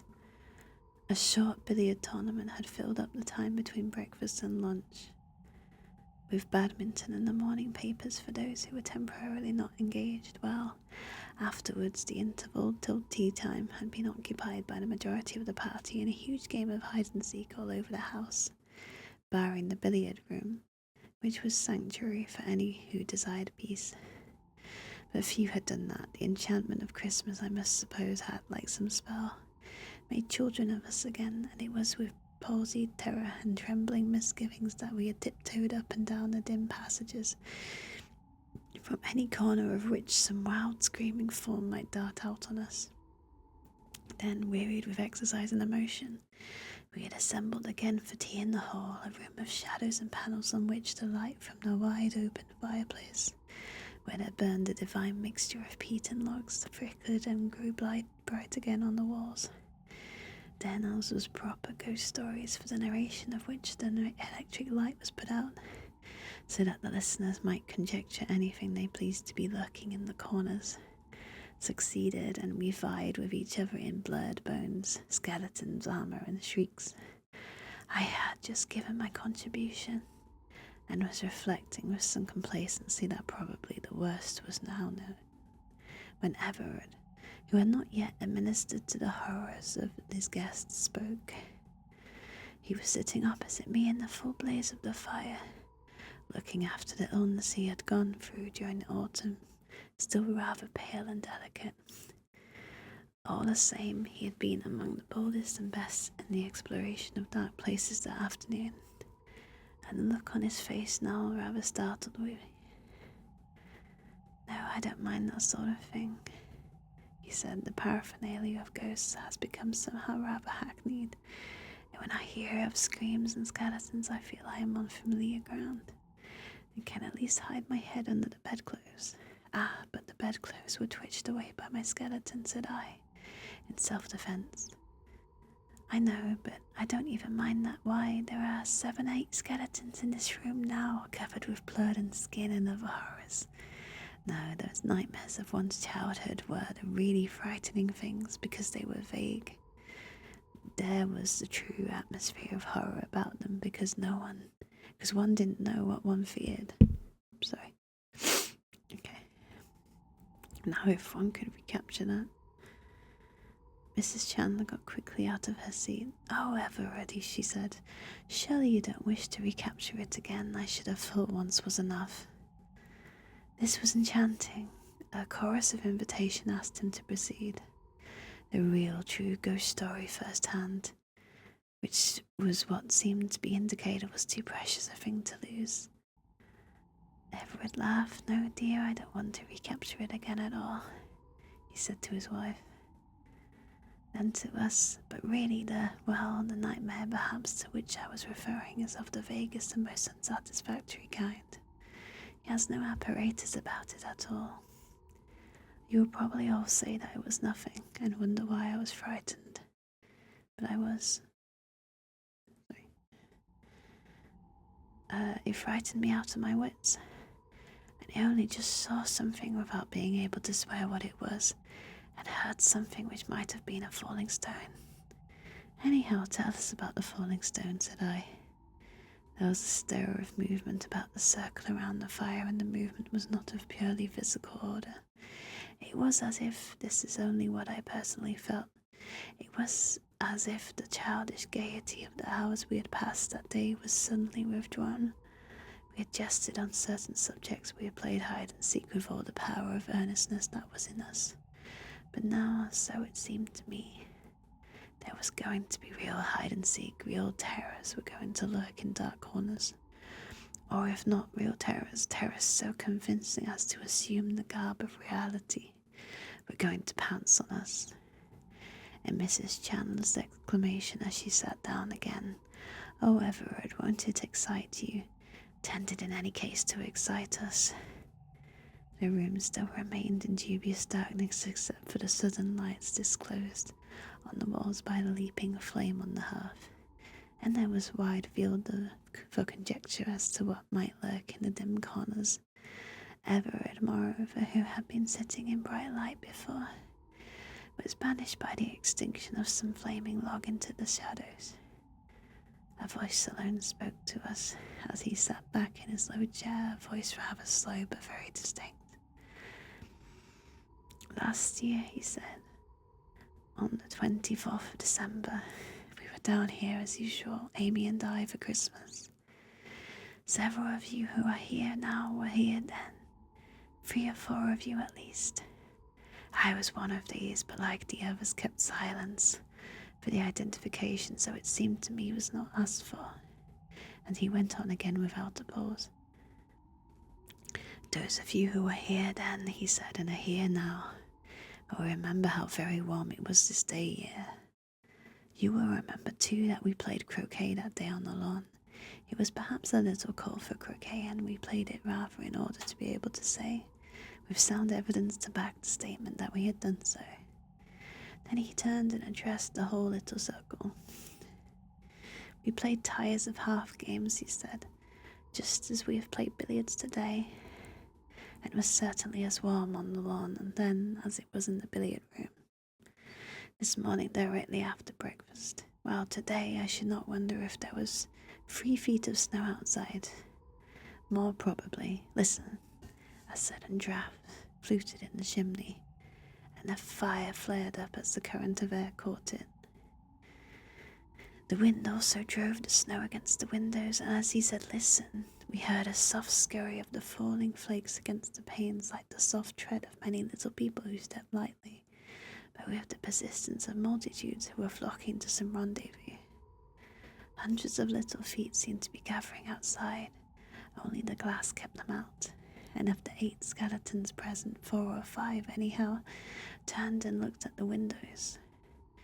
These were small paned, with leaden bars. On the leaden bars little heaps of snow had accumulated, but there was nothing else to be seen. Yes, last Christmas Eve was very warm and sunny, went on Everard. We had no frost that autumn, and a temerarious dahlia was still in flower. I have always thought that it must have been mad. He paused a moment. And I wonder if I were not mad too, he added. No one interrupted him. There was something arresting, I must suppose, in what he was saying. It chimed in anyhow with the hide and seek, with the suggestions of the lonely snow. Mrs. Chandler had sat down again, but I heard her stir in her chair. But never was there a gay party so reduced as we had been in the last 5 minutes. Instead of laughing at ourselves for playing silly games, we were all taking a serious game seriously. Anyhow, I was sitting out, he said to me, while you and my wife played your half game of croquet. Then it struck me that it was not so warm as I had supposed, because quite suddenly I shivered, and shivering I looked up, but I did not see you and her playing croquet at all. I saw something which had no relation to you and her, at least I hope not. Now the angler lands his fish, the stalker kills his stag, and the speaker holds his audience. And as the fish is gaffed and as the stag is shot, so were we held.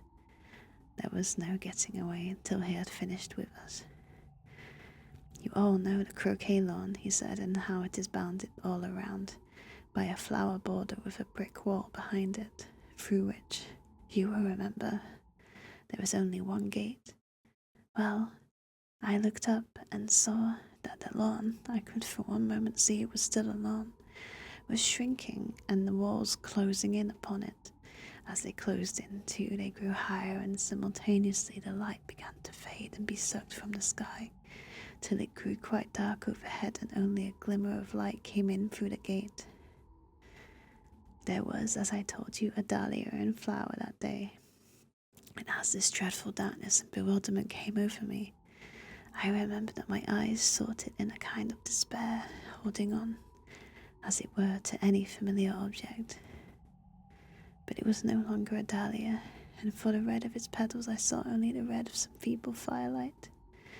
And at that moment the hallucination was complete. I was no longer sitting on the lawn watching croquet. But I was in a low-roofed room, something like a cattle shed, but round, close above my head, though I was sitting down, ran rafters from wall to wall. It was nearly dark, but a little light came in from the door opposite to me, which seemed to lead into a passage that communicated with the exterior of this place. Little, however, of the wholesome air came into this dreadful den. The atmosphere was oppressive and foul beyond all telling. It was as if for years it had been the place of some human menagerie, for those years had been uncleaned and unsweetened by the winds of heaven. Yet that oppressiveness was nothing to the awful horror of the place from the view of the spirit. Some dreadful atmosphere of crime and abomination dwelt heavy in it. Its denizens, whoever they were scarce human. So it seemed to me, and though men and women were akin more to the beasts of the field. And in addition there was present to me some sense of the weight of years. I had been taken and thrust down into some epoch of dim antiquity.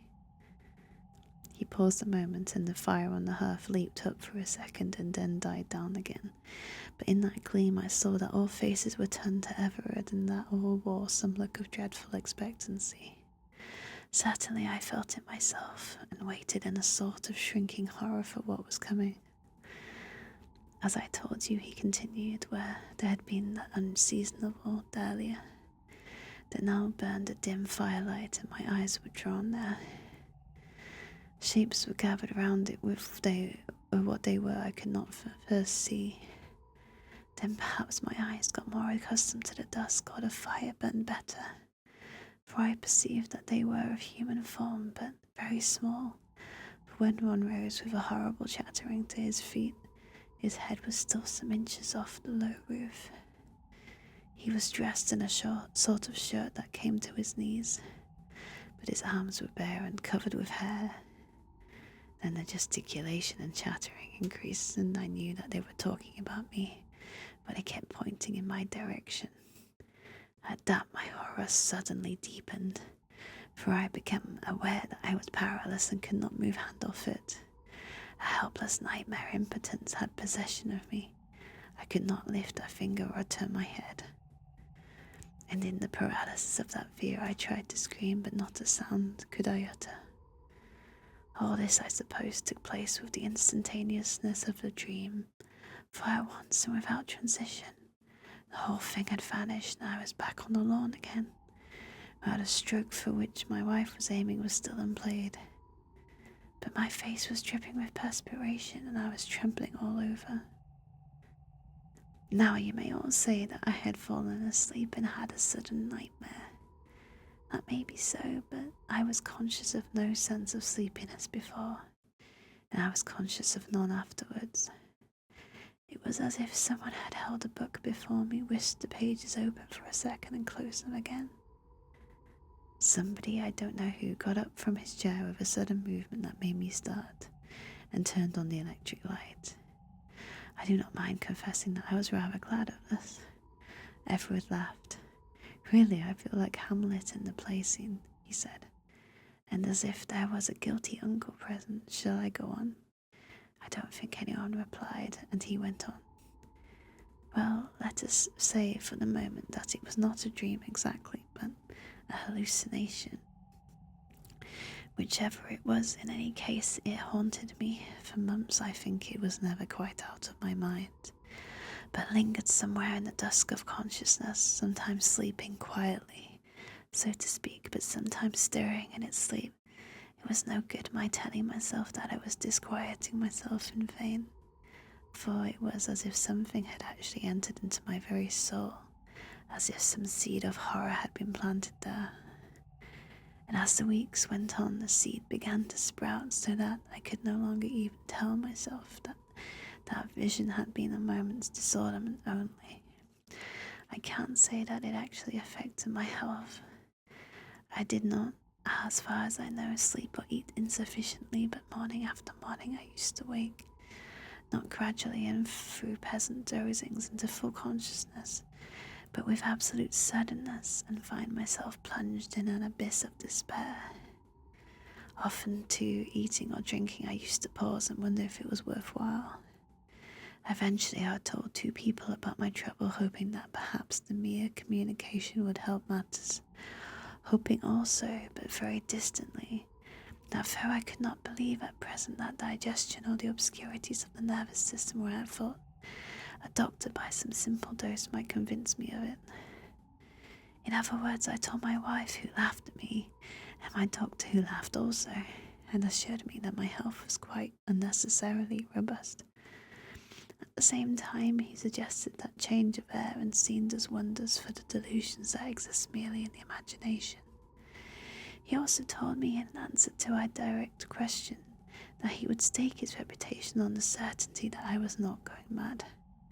Well, we went up to London as usual for the season, and though nothing whatever occurred to remind me in any way of that single moment on Christmas Eve, the reminding was seen to all right.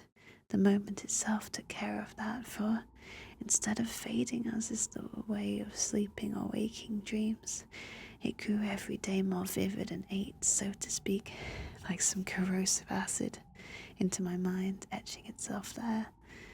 Enter London succeeded Scotland. I took last year for the first time a small forest up in Sutherland called Glen Callan, very remote and wild, but affording excellent stalking. It was not far from the sea, and the gillies used to always to warn me to carry a compass on the hill, because sea mists were liable to come up with frightful rapidity, and there was always a danger of being caught by one, and of having perhaps to wait hours till it cleared again. This at first I always used to do, but as everyone knows, any precaution that one takes which continues to be unjustified gets gradually relaxed, and at the end of a few weeks, since the weather had been uniformly clear, it was natural that, as often as not, my compass remained at home.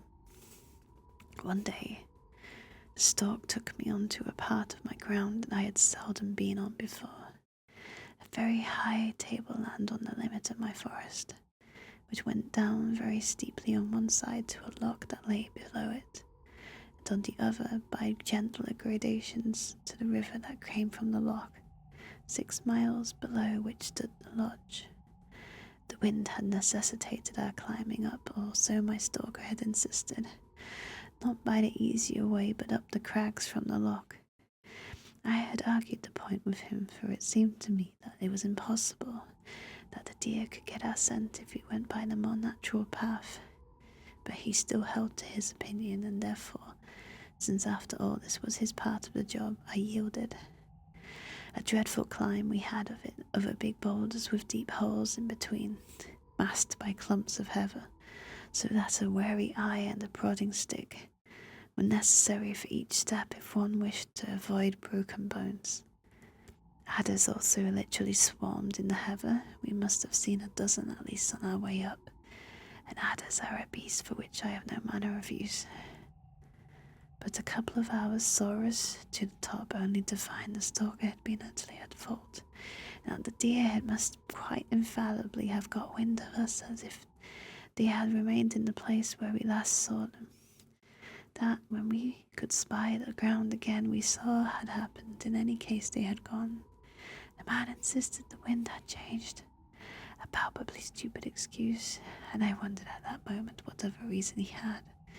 A reason I felt sure there must be, for not wishing to take what would clearly now have been a better route. But this piece of bad management did not spoil our luck, for within an hour we had spied more deer, and at about 2 o'clock I got a shot, killing a heavy stag. Then, sitting on the heather, I ate lunch and enjoyed a well-earned bask and smoke in the sun. The pony meantime had been saddled with the stag and was plodding homewards. The morning had been extraordinarily warm, with a little wind blowing off the sea, which lay a few miles off, sparkling beneath a blue haze.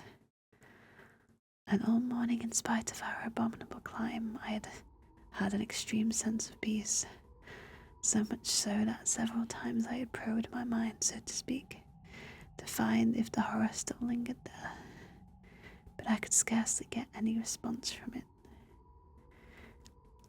Never since Christmas had I been so free of fear, and and it was with a great sense of repose, both physical and spiritual, I lay looking up into the blue sky, watching my smoke horse curl slowly away into nothingness. But I was not allowed to take my ease long, for Sandy came and begged that I would move. The weather had changed, he said. The wind had shifted again, and he wanted me to be off this high ground and on the path again as soon as possible, because it looked to him as if a sea mist would presently come up. And yon's a bad place to get down in a mist, he added, nodding towards the crags we had come up. I looked at the man in amazement, for to our right lay a gentle slope down onto the river, and there was now no possible reason for again tackling those hideous rocks up which we had climbed this morning. More than ever, I was sure he had some secret reason for not wishing to go the obvious way, but about one thing he was certainly right: the mist was coming up from the sea. And I felt in my pocket for the compass and found I had forgotten to bring it. Then there followed a curious scene, which lost us time that we could really ill afford to waste. I insisting on going down by the way that common sense directed. He implored me to take his word for it that the crags were the better way. Eventually I marched off to the easier descent and told him not to argue any more but follow. What annoyed me most about him was that he would only give the most senseless reason for preferring the crags. There were mossy places, he said, on the way I wished to go, a thing patently false, since the summer had been one spell of unbroken weather. I was longer, also obviously untrue, or there were so many vipers about. But seeing that none of these arguments produced any effect, at last he desisted and came after me in silence. We were not yet half down when the mist was upon us, shooting up from the valley like the broken water of a wave. And in 3 minutes we was enveloped in a cloud of fog so thick that we could barely see a dozen yards in front of us. It was therefore another cause for self-congratulation that we were not now, as we should otherwise have been, precariously clambering on the face of those crags up which we had come with such difficulty in the morning, and as I rather prided myself on my powers of generalship in the matter of direction, I continued leading, feeling sure that before long we should strike the track by the river. More than all, the absolute freedom from fear elated me. Since Christmas I had not known the instinctive joy of that. I felt like a schoolboy home for the holidays. But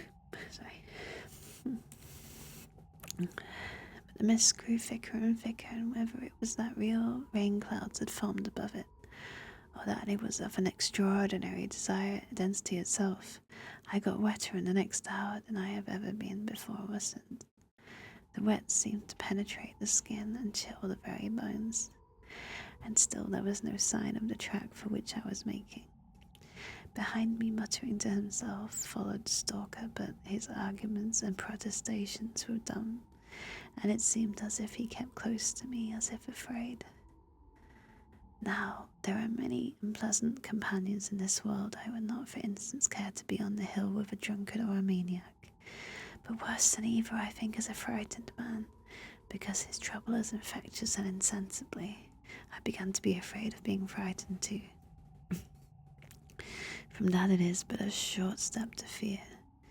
Other perplexities too beset us. At one time we seemed to be walking on flat ground, at another I felt sure we were climbing again, whereas all the time we ought to have been descending, unless we had missed the way very badly indeed.